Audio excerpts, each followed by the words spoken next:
racing action from around the area. We'll talk to a guy who drives a crate on Saturday nights, and we remember two of racing's best. All that and more on this edition of The Race Report.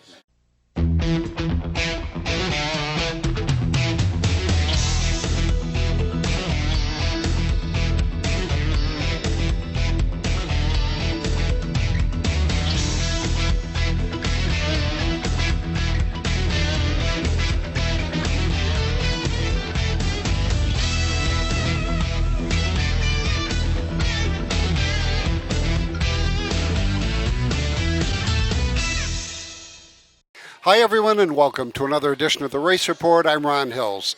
We begin this week at Shangri-La 2 Motor Speedway in Tioga Center, where A.J. Lane won the four-cylinder feature. The Legends were in competition on Saturday night, and Charlie Lohmeyer Jr. was in victory lane.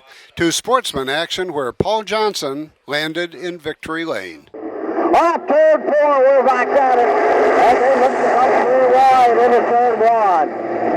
Paul Johnson thought better of it. Backed out, backed over that number 3 spot. Nick Morris to the point. Johnson up there along with second. Tommy Law working the outside, trying to hang on to that spot.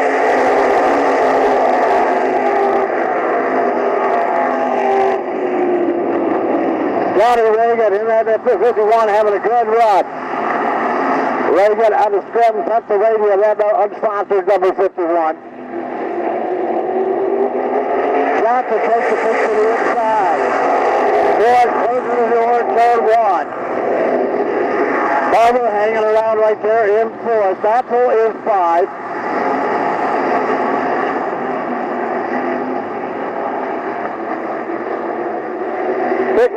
Sixth spot is Montgomery. Johnson brought up alongside that time. Morris had to give him room. Power move to the outside. Morris tried to hang on, but Johnson got it from the inside lane. White flag coming this time by. Homer isn't happy in third. He wants more. Goes after Morris off of turn 2. Barber down the inside lane. Took a peek on Morris. Takes it in deep into third three. Hard lap turn. Second, plays it down, coming out of the front straight. And it was a repeat win in street stock action for Gary Noe. Crate is the nickname for the sportsman class that runs the 602 Chevrolet motor. Leon Andrus talks with one of the top crate racers in the area when the Race Report continues.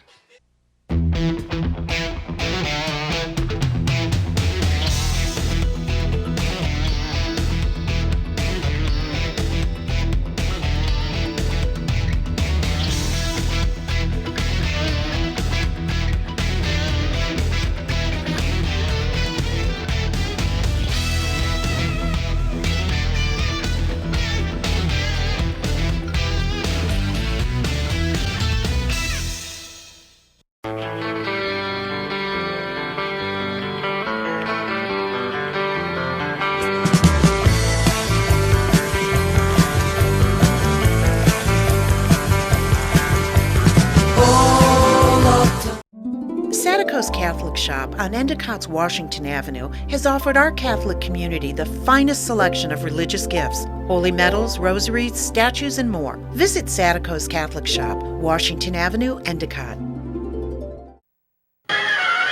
Foundation alert! Foundation alert! Pick me! Pick me! We don't badmouth the competition. Huh?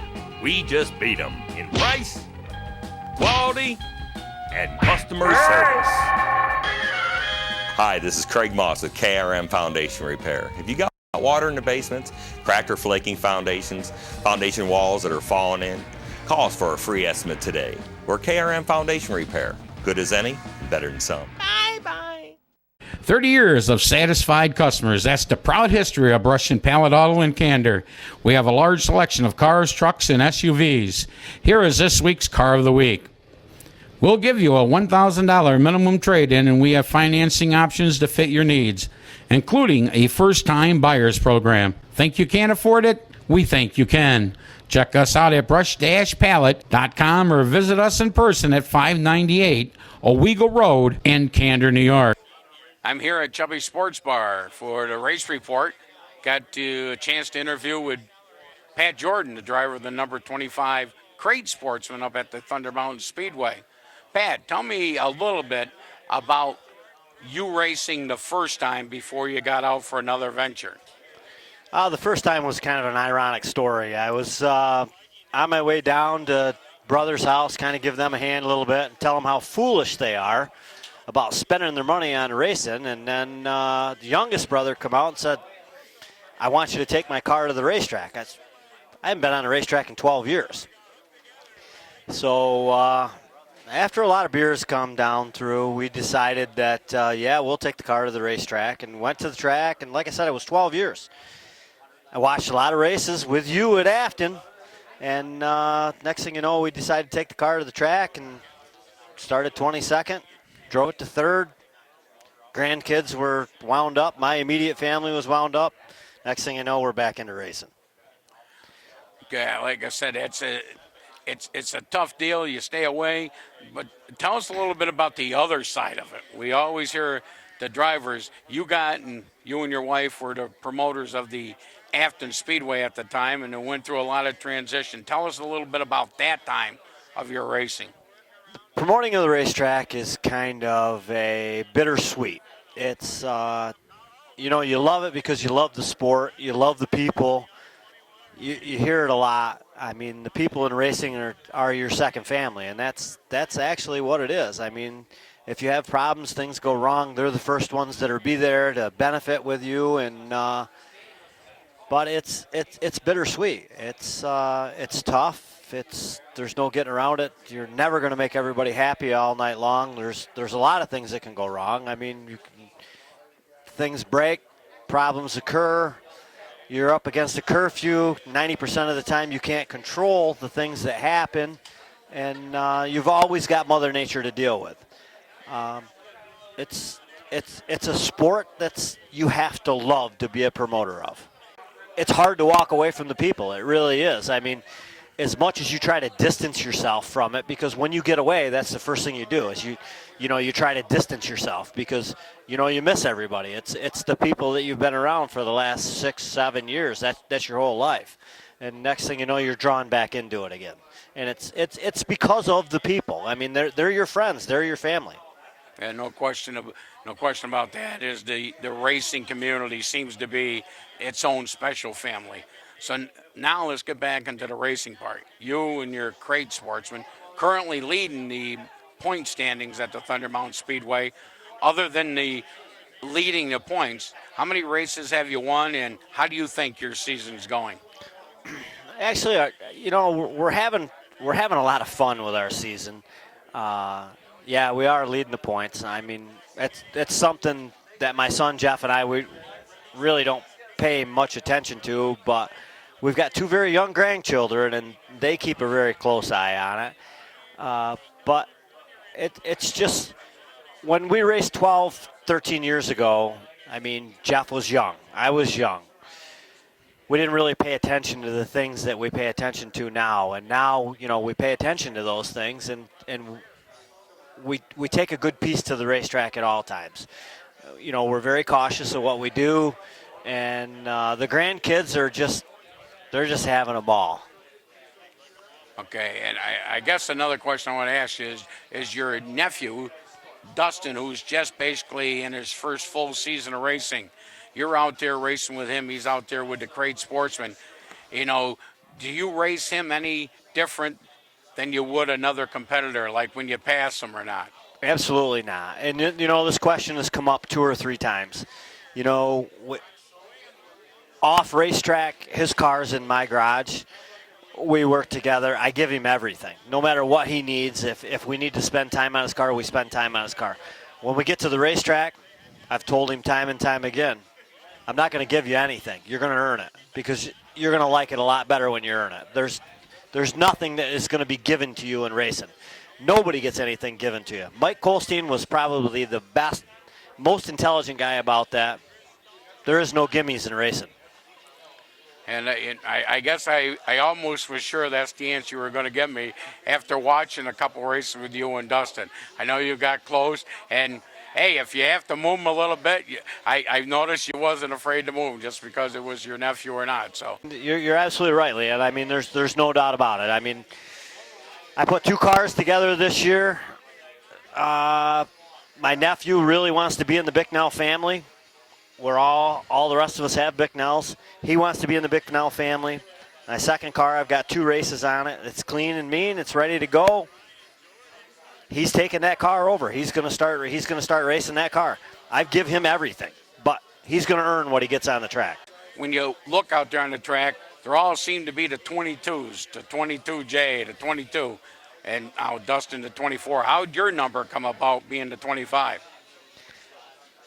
When I first started racing, Genesee John Hoffmeyer, John and I were very, very close. And when John got out of racing, you know, his car was a 34. When we bought a car from John, we were the 34. And, you know, I really needed to change that. I needed to change it. And I did. And we went to, at that time, Brother Kevin was racing the 22, and we just went to 25. 25 was always my high school number, and that's what we stuck with. And I know a lot of guys do the same thing. When they played football or whatever, they picked up that number. So now, before we send you on your way, I certainly want you to take the opportunity to plug your sponsors, any of your help, you know, and stuff like that. These people need to know, you know, the sponsors are a big part of racing. So yeah, as far as us, it's my family, my grandkids. If it wasn't for my grandkids and my son and my wife and his wife, we wouldn't do it. I mean, this is a big family event. I mean, they cook all day long to go to the races. The kids they found the race cars for us. I mean, when they want us to buy race cars, I told them, I said, you need to find us a full team. You need to find a full team, because when I got out of racing, I just called all my buddies, you know, my brothers, J.R. Hilbert. I called them all, and I said, I'm out of racing. Come to my garage, get anything you want. It's yours. I'm giving it to you. So when we got into it, and I said, you need to find a full team and buy it out. And my 14-year-old grandson come to me, and he fit all the criteria and says, this is what we need, Papa. Next thing you know, we went and bought the cars. well, that's a great story. And I guess I failed to mention, is I definitely want to ask all the Jordans, and when I ask them, what would you say is your career highlight? My career highlight is just being at the racetrack with all my brothers, all my nephews, and all our family. We've been a very hardcore racing family all our lives, and this is the first year that we've all been at the same racetrack and all together with all our fans. I mean, the grandstands are just waved with our colors, and not a lot of people will be able to get a chance to feel what that feels like, and that's just emotionally a high for us. It's great. It's great to know.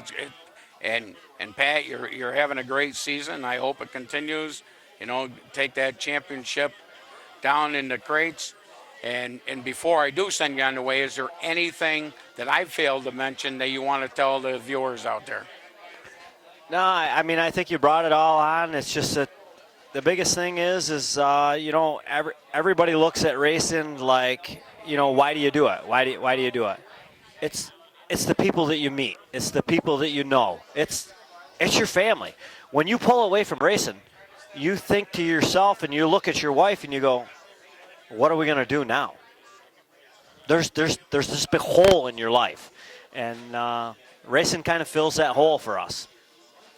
Well, I can speak for myself as an announcer. I'm glad that there's folks out like you, your drivers, the owners, that help put the cars on the track, because I love watching it.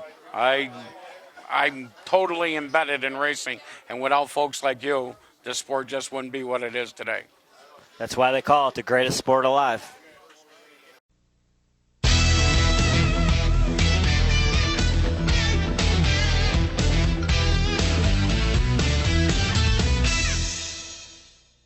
30 years of satisfied customers. That's the proud history of Brush and Pallet Auto in Candor. We have a large selection of cars, trucks, and SUVs. Here is this week's Car of the Week. We'll give you a $1,000 minimum trade-in, and we have financing options to fit your needs, including a first-time buyers program. Think you can't afford it? We think you can. Check us out at brush-pallet.com or visit us in person at 598 Owego Road in Candor, New York.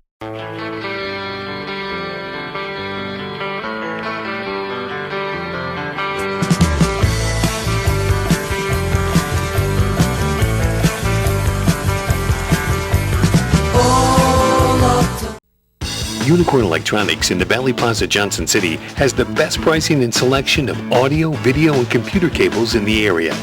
Don't spend a fortune on that HDMI cable for your new HD TV or Blu-ray player. Unicorn Electronics has quality cables in the lengths you need at a price you can afford. Expanding your network, Unicorn has the patch cables and accessories to make it happen. When you need to connect, think Unicorn Electronics in the Valley Plaza, Johnson City. 98.1 The Hawk, number 1 for 20 in a row. This is Jason Aldean. Hot New Country. This is Luke Brown. And kiss tomorrow goodbye. This is Charles, Dave, and Hillary. And we are Lady Annabella. And I don't know why you don't take me downtown anymore. Binghamton's Hot New Country. This is Carrie Underwood. Every tear sucked whiskey, memory blown away. Binghamton's Hot New Country. 98.1 The Hawk. Welcome back to the Race Report. Saturday night at Thunder Mountain Speedway, the XL 600 Modifieds returned to action, and Will Eastman scored the win. In street stock action, it's no surprise to see Steven Deinhardt in victory lane. What was a surprise is how hard he had to work to earn that win. Side by side, out of 4, Sammy looks him over. Green is out. Green means go. Trevor Dudley on the outside grabbing the early advantage. Jason Beebe down on the bottom. Deinhardt trying to thread the needle through the middle there as they take it into turn 3. The rookie of Trevor Dudley going to bring him out of turn number 4 this time with the advantage as they run down the home straightaway. 3 wide for the number 2 spot. Sharpstein, he's way down on the bottom. Comes Deinhardt. Jonathan Carpenter going way up high. Rooster tailing it into 3. Trevor Dudley going to lead. Hang on, as Rich Sharpstein goes way wide. That really got the 109D of Russell out of the grove. 3 wide here, Jonathan Carpenter, Jason Beebe, and Deinhardt as those two motor around inside out of Beebe. Deinhardt trying to make something happen on the outside. Dudley's going to set the pace down there in the turn number 3 out of 4 this time. Dudley running a good, smart race there with that 2D. Trying to keep that car as wide as possible. Now Deinhardt up on the outside, putting the power down. Zimmer way up on the outside, got out of shape. Brett Barrett trying to close in with his 109 machine. Down the back straightaway, Dudley trying to hold on for that runner-up effort. Down the back straightaway into 3. Out of the turn they come, picking up the win. Steven Deinhardt, Trevor Dudley, Matt Spencer, Earl Zimmer, Brett Barrett. The Open Sportsman win turned into a battle between Nick Mady and Kenny Hammond. Ready for the green. Green is out. Jordy Decker, Dan Berman, they side by side battling for the top spot. Nick Mady right there third. Kenny Hammond on the outside, and that Hunt's Auto Service right. Look at the top 2. Jordy Decker going to lead lap number 1. Side by side down there in the turn number 1. Eric Leet, Kenny Hammond get together. They jostle through the turn as Leet's able to get by down there in the turn number 3. Kenny Hammond right there third. Nick Mady down on the inside. Here comes last week's feature winner Larry Hillis on the move. But Jordy Decker showing the way here on lap number 2. Decker out front, Berman second, Hammond down to the inside. That car very tight through the turns. He's trying to wrestle it down the bottom of the speedway into turn 3. Decker setting the pace out of 4 this time. Kenny Hammond gets shuffled back as Nick Mady gets by. And we got a couple of them. They're going to get caught up. We got 5 of them getting caught up, but the one going around, Chris Jordan and Kevin Jordan. Jordan working the top side of the speedway. 3 wide over there for the lead down into turn number 3. Hang on for this one. Through the middle it is Decker. Way down on the bottom is Mady. Now Jordan hung out to dry. Decker down to the inside. It's a regular brouhaha for the top spot. Kenny Hammond bobbled. Chris Jordan tried to get by. Eric Leak back there in 6th. Dan Berman slowing now. Looks like he might have to go to the infield. But Nick Mady, your new leader, but Kevin Jordan, he's going to continue to work the top side. Bobbles again over there in 2. Jordan going to try to crank it up on the top side. Hammond working the bottom. Those two are going to race side by side as Nick Mady trying to drive away into 77. Battle on the speedway is for second. Hammond back down on the inside here in the white flag lap. Jordan way up wide. Here comes Eric Lee down to the inside. Look out in turn 3. They making it 3 of them battling for second. We know Mady's getting the win. Hammond's going to get second. Eric Lee is 3rd. 4th is Kevin Jordan. To modified action where Chad Cook scored his 2nd win of the season, Leon Andrus and Brett Deo make the call. Side by side, Cook on the accelerator. Way down on the inside, Kenny Titus trying to work it up on the inside. Mike Nagel up on the top side. Mike Nagel Jr. on the move. Here comes the situation, Nick Rushinsky. What a battle up front here at Thunder Mountain. White flag in the air. Chad Cook all by himself. He out front. Mahaney just trying to hang on here as Malcolm disposes of his teammate. Now he's going to go after Mahaney. Got him down the backstretch. Checker flag is out. The win is going to go to Chad Cook. Chance Spoonhour for 2, Kenny Titus for 3, Mike Nagel Jr. for 4, Byron Worthing for 5. Shane Spoonhour cruised to the win in the Crate Sportsman race. Cody Bishop scored a repeat win in the Rookie Sportsman class. Dylan Robinson was the winner in the 4-cylinder race. And the SRP Sprint Touring Series made an appearance at Thunder Mountain Speedway. The win went to Larry Mekhick. More still to come on this edition of The Race Report.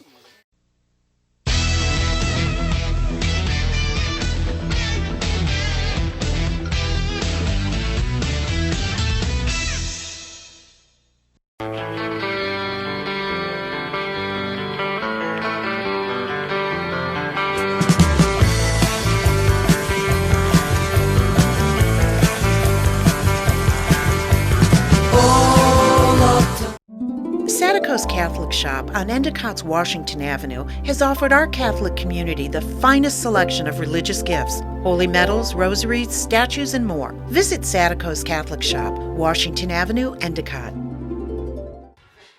Racing lost 2 icons last week. Red Harrington was one of the most popular drivers in this area and found success on dirt and asphalt. In 2012, Red received one of his proudest awards. He was inducted in the Central New York Racing Hall of Fame. Michael Argetsinger was a world-renowned author, racer, racing instructor, and a founding member of the International Motor Racing Research Center in Watkins Glen. Michael was also one of the finest people I've ever met in this sport. If the name Argetsinger is familiar, it should be. His father, Cameron Argetsinger, was the driving force behind racing at Watkins Glen in 1948. Would you like to have dinner with Richard Petty? You can. Here's how. We are certainly delighted to be honoring Richard Petty. He's been a longtime competitor here. He is an iconic figure in racing. Many people think of Watkins Glen as a road course for sports cars or open wheels. But in fact, stock cars have been racing here since 1957. Lee Petty, Richard's father, raced here in 57. Lee and his son Richard raced here in 1964. This next year will be the 30th continual year of stock car racing at Watkins Glen. The fans, the sports car fans, the stock car fans are thrilled with the Watkins Glen track. Richard Petty, many of us in the sports car world have revered him since he first began driving in the early 60s. This year he is going to be receiving the Cameron Argetsinger Award for Outstanding Sportsmanship. And the dinner will be on August 6th. It's open to the public at the Corning Glass Museum. Tickets are $250. There will be an all-star cast of people there to celebrate Richard Petty. Now there is a special combination.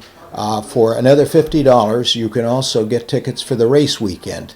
August 6th is a Thursday night, and the dinner will be held that night, and that's the kickoff for the NASCAR races at Watkins Glen, Sunday being the premier event on the 9th. Many people will be traveling here for the weekend, and this would be a nice way to enhance your weekend. If you would like tickets to this event, which is August 6th at 5:30 in Corning at the beautiful Corning Glass Center, please call us 607-535-9044 or contact us on our website, and it's www.racingarchives.org. There's a car show and fly-in coming up next Sunday. The location is the Wyoming County Airport on Route 11. For more information, contact Ed Ostrowski. This year we have the European Auto Show and the Vintage Airplane Show down at the 44th Airport on July 19th. Gates open at 9 in the morning. Come on down. It's a combination European vintage car show. It's put on by the British Car Club of Northeastern Pennsylvania. But the cool thing is that it's at an airport where they have a lot of vintage warbirds. So you can get a ride in a warbird, or you can get a ride in a Cessna 172. And we also a lot of great food there that's on the grounds. And we also, our charity this year is the Griffin Pond Animal Shelter. It's a no-kill shelter. So every year we have at least one charity that we raise money for. Cars can register online. Even the morning of, and it's at www.bccnepa.com. The show is July 19th. It's at the 44th Airport in 44th, Pennsylvania, Wyoming Valley Airport in 44th. Yeah, close to Wilkes-Barre, right off 81. It's an easy shot. Please join us this Monday night at Chubby's Sports Bar in Johnson City. 7 o'clock, we tape the race report. This week, our guests will be Cliff and Kyle Pierce. At 8 o'clock, it's the Salamita State Fair Speedy Sauce Racing Trivia Contest. You could be the new champion in Victory Lane. For everyone at the Race Report, thanks for watching. Until next week, I'm Ron Hills, and I'll see you at the races. So caution lights turned out, going down to turn number 3. Crate Sportsman, 20-lap feature go. Here they are. He's grabbing the early advantage with the 13, the driver out of Harpersville, New York. There goes Berkshire, New York. We're going to stack them up. Out of the turn, green is out. Dan Pease, your leader. Isaiah forward. Up. Hey, he goes around in a knot. Brian Mady involved, but he keeps working. Shane Spoonhour grabbing the early advantage now with the 34H. He's right there second. Dave Doig Jr. third. Brian Mady fourth.